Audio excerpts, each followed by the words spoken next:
Ως παιδί ήμουν ένα ήσυχο παιδί γενικότερα, αλλά έπαιζα πάρα πολύ, είχα φίλους, έπαιζα στις αλάνες, πολλών ειδών παιχνίδια, ό,τι υπήρχε, κρυφτό, κυνηγητό, μήλα και αθλήματα, ποδόσφαιρο, μπάσκετ και τα λοιπά. Χαμός, συνέχεια, όλη μέρα ήταν παιχνίδι, τρέξιμο και χαρά με φίλους. Οπότε έχω πολύ καλές μνήμες από τα παιδικά μου χρόνια. Η οικογένειά μου έχει παίξει πολύ μεγάλο ρόλο στις επιλογές μου. Από μικρό με πήγαινα στο θέατρο, επίσης στο σπίτι βλέπαμε πάρα πολλές ταινίες. Οπότε νομίζω ότι το μικρόβιο με έναν τρόπο της υποκριτικής μπήκε, γιατί με τους γονείς μου βλέπαμε και θέατρο και ταινίες πάρα πολύ και αυτό με μάγευε. Η πρώτη φορά που βρέθηκα στη σκηνή ήταν όταν ήμουν 9 χρονών, αλλά η πρώτη φορά που ένιωσα ότι ανήκω σε αυτό το χώρο είναι όταν ήμουν στο πρώτο έτος δραματικής σχολή εδώ στην Αθήνα, στη δραματική σχολή του Θεοδοσιάδη, και με πήρανε σε μια παράσταση για παιδιά, τη Φάρμα των Ζώων του Orwell, που το φτιάξανε ο Δημήτρης Αδάμης, το είχε διασκευάσει ως θέατρο για παιδιά, και πήγα ως επαγγελματίας, κανονικά με μισθό, και ενώ ήμουν και στη σχολή έκανα και αυτό. Εκεί ένιωσα ότι αρχίζει να υπάρχει πραγματική μυρωδιά του ηθοποιού. Οι καθοριστικότερες στιγμές είναι αρκετές. Κάθε φορά για κάποιο λόγο υπάρχουν στιγμές που με έχουν καθορίσει επαγγελματικά, αλλά θα έλεγα ότι στην Κοζάνη που σπούδαζα μηχανολόγος μηχανικός, η ενασχόλησή μου εκεί με το θέατρο και ιδιαιτέρως με το έργο Γλάρος του Άντων Τσέχοφ, που έπαιζα τον Τρέμπλιεφ στην ερασιτεχνική ομάδα που ήμουν στην Κοζάνη, με έκανε να πω, παρότι σκεφτόμουν ότι θα γίνω ηθοποιός πάντα, αλλά εκεί είπα ότι αυτή είναι η δουλειά που θέλω να ακολουθήσω για όλη μου τη ζωή. Ήταν πολύ κομβικό σημείο. Δεν σκέφτηκα ποτέ να τα παρατήσω. Κάποια στιγμή, μόνο στην πολύ αρχή, που τα προγράμματα ήταν πάρα πολύ περίεργα και δούλευα όλη τη μέρα, κάποια στιγμή είχα φύγει Δευτέρα το πρωί από το σπίτι και γύρισα Παρασκευή βράδυ, δουλεύοντας σε γυρίσματα και σε θέατρο, ασταμάτητα. Εκεί σκέφτηκα, είχα δύο κινητά, ένα επαγγελματικό και ένα προσωπικό, και σκέφτηκα να τα πετάξω και για λίγο αυτό, για λίγη ώρα ήταν από το μυαλό μου, αλλά ήταν πολύ σοβαρή η σκέψη, να τα πετάξω και να σκόθω να φύγω, να φύγω. Είχα γίνει και γνωστός και σκεφτόμουν ότι δεν θέλω να με ξέρει τώρα, δεν θέλω κανένα να με ξέρει. Θέλω να βρω να κάνω κάτι άλλο. Για λίγο πέρασε αυτή, ήταν η κούραση μάλλον εκείνων των 5 ημερών, αλλά γενικότερα ακόμα και μέσα από τις δυσκολίες της, αυτή η δουλειά μόνο χαρά μου δίνει, οπότε θεωρώ ευλογημένο τον εαυτό μου που ζω από αυτό. Περήφανος έχω νιώσει για διάφορα πράγματα στη ζωή μου. Η αλήθεια είναι ότι δεν νιώθω πολύ βολικά να μοιράζομαι τις στιγμές που έχω νιώσει περήφανος, γιατί έτσι ίσως κρύβουν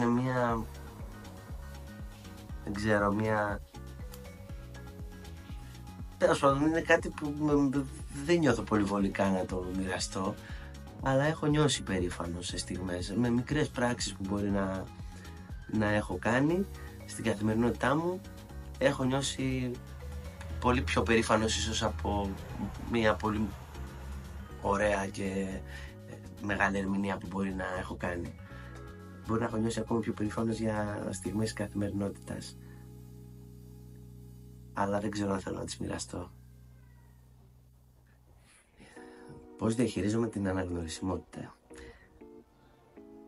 Έχω μάθει να ζω με αυτήν. Είμαι από 20 χρονών, ειδικά που ήμουν στην Κοζάνη και έκανα εκεί πέρα κάποιες εκπομπές και ήμουν πολύ γνωστός στη Δυτική Μακεδονία.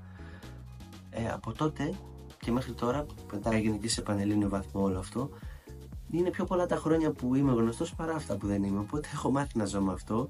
Μου αρέσει γιατί μου μιλάνε με πολύ ωραίο τρόπο οι περισσότεροι άνθρωποι και νιώθω όπου και να πάω ότι είναι σαν να έχω φίλους και μια σε εισαγωγικά οικογένεια, οπότε με κάνει να νιώθω ωραία. Σπάνιες είναι οι στιγμές αδιακρισίας και αγένειας που συναντώ, οπότε δεν θα τις βάλω να αμαυρώσουν όλο το υπόλοιπο κομμάτι, το οποίο είναι πολύ ωραίο αυτό που βιώνω. Η ηρεμία μου δίνει η οικογένειά μου, το σπίτι μου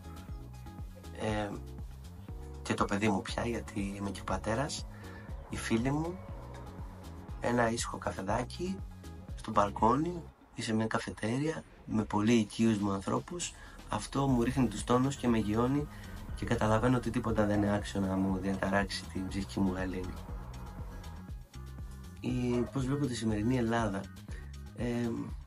Νομίζω πάντα υπήρχαν τα κακός και τα καλός κείμενα. Δυστυχώς τα κακός κείμενα συνήθως κάνουν πιο πολύ θόρυβο, οπότε φαίνονται σαν να είναι και περισσότερα, αλλά εγώ θέλω να πιστεύω ότι τα καλά είναι περισσότερα, απλά δεν ακούγονται τόσο. Υπάρχουν δυσκολίες σαφέστατα σε όλα τα επίπεδα της ζωής ενός Έλληνα του τώρα, και όχι μόνο Έλληνα, οποιαδήποτε πολίτη οπουδήποτε στη γη. Αλλά νομίζω ότι όσο ρομαντικό και να ακούγεται, αν μπει μπροστά η αγάπη, κάπως τα μαλακώνει. Θα μου πεις, με την αγάπη θα πληρώσω το ενίκιο, με την αγάπη θα φάω? Όχι.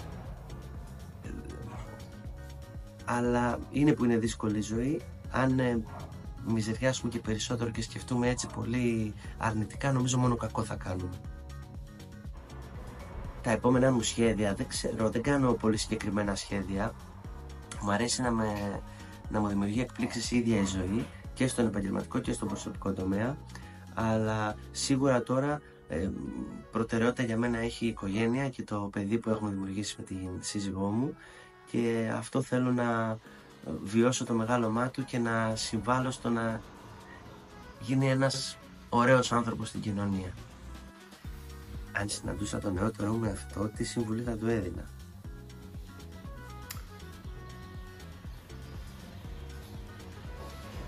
Να ακολουθήσει με νύχια και με δόντια το όνειρό του, να έχει μπροστά απ' όλα την αγάπη και το σεβασμό προς τον συνάνθρωπό του και προς τον εαυτό του. Βέβαια αυτά τα έκανα, οπότε θα τα υπενθύμιζα στον νεότερο μου αυτό, γιατί ευτυχώς τα έχω κάνει και μου έχουν βγει σε καλό. Με ενέπνευσαν διάφοροι άνθρωποι, καλλιτέχνες, για να γίνω ηθοποιός. Μικρότερος δηλαδή έβλεπα πολλές ελληνικές ταινίες και πάντα ο Βέγκος, ο Ηλιόπουλος και ο Βουτσάς ήταν πηγή έμπνευσης για μένα, αλλά έβλεπα και ό,τι μπορούσα από ξένο κινηματογράφο, και ήταν φυσικά ο Τσάρλι Τσάπλιν. Έπαιξε πολύ σημαντικό ρόλο στο να εμπνευστώ και να θέλω να γίνω ηθοποιός, και μεγαλώνοντας κι άλλοι, αλλά αυτοί οι τρεις, οι Έλληνες και ο Τσάρλι Τσάπλιν, νομίζω παίξαν το μεγαλύτερο ρόλο στο να θέλω να γίνω ηθοποιός και να αγαπήσω και την κωμωδία πολύ. Γενικότερα τον κόσμο είναι δύσκολο να τον αγγίξεις αν δεν είσαι αληθινός και δεν έχεις κοπιάσει πραγματικά και με αγάπη για αυτό που κάνεις. Δύσκολη είναι και η κωμωδία, δύσκολο είναι και το δράμα, αλλά δύσκολη είναι η καλή κωμωδία και δύσκολο είναι και το καλό δράμα. Γιατί αν τα κάνεις αυτά με τις ευκολίες σου και με γνώμονα τι θέλει ο κόσμος, τότε νομίζω ότι δεν είσαι στο σωστό δρόμο. Αν ψάξεις μέσα σου να βρεις το καλύτερο κομμάτι του εαυτού σου, τη χαρά σου και το κέφι σου, και δεν μιλάω μόνο για την κωμωδία, γιατί και το δράμα θέλει χαρά και κέφι, γιατί παιχνίδι είναι, ένα ψέμα είναι, ένα ψέμα που προσπαθούμε να το πούμε με έναν ρεαλιστικό και αληθινό τρόπο.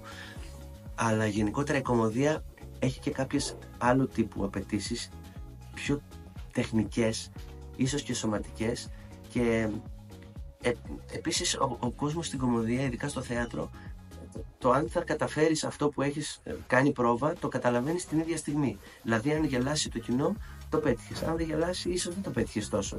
Άρα έχεις μια μόνιμη εξέταση στην κωμωδία, οπότε αυτό ίσως την κάνει λίγο πιο δύσκολη. Και δεν έχεις και το περιθώριο να πάρεις όσο χρόνο παύση θες, θέλει ένα time, μια απίστευτη ακρίβεια και μια πειθαρχία, που αυτό την κατατάσσει σε ένα από τα δύσκολα είδη υποκριτικής.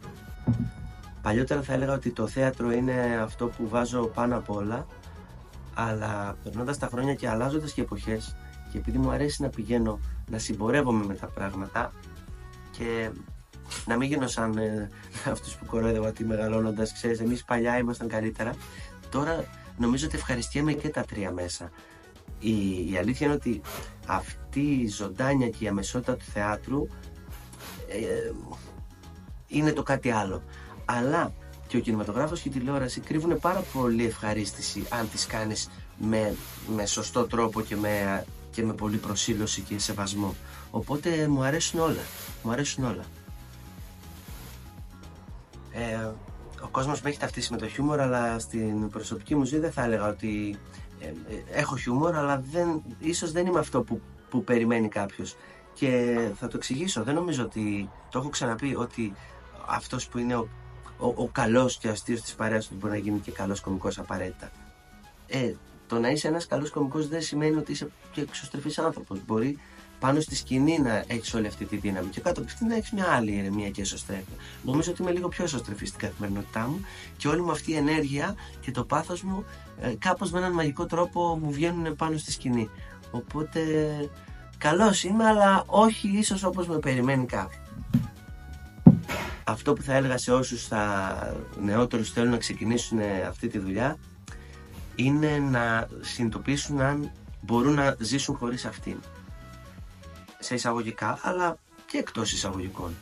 Πρέπει να λατρεύει κάποιος αυτή τη δουλειά για να έχει την αντοχή να την κάνει, γιατί κρύβει μέσα πάρα πολλές δυσκολίες, κρύβει πολλές πίκρες και μόνο αν η μαγεία του να είσαι πάνω στη σκηνή, τα υπερνικά ή αυτά σε κάνει να συνεχίζεις. Ούτε η αναγνωρισιμότητα, ούτε τα χρήματα, ούτε άλλα πράγματα πρέπει να είναι το πρώτο κίνητρο για έναν νέο που ξεκινάει αυτή τη δουλειά. Πρέπει να είναι η αγάπη του να ζωντανεύει κείμενα, να ζωντανεύει ρόλους, να βρίσκεται με άλλους συναδέλφους και να κάνει αυτό το παιχνίδι το μαγικό που χιλιάδες χρόνια τώρα ζει σε όλο τον κόσμο και όχι τυχαία. Αυτό πρέπει να είναι το πρώτο κίνητρο. Και τα άλλα, αν είναι να έρθουν, θα έρθουν. Αλλά δεν πρέπει να είναι το πρώτο μας κίνητρο.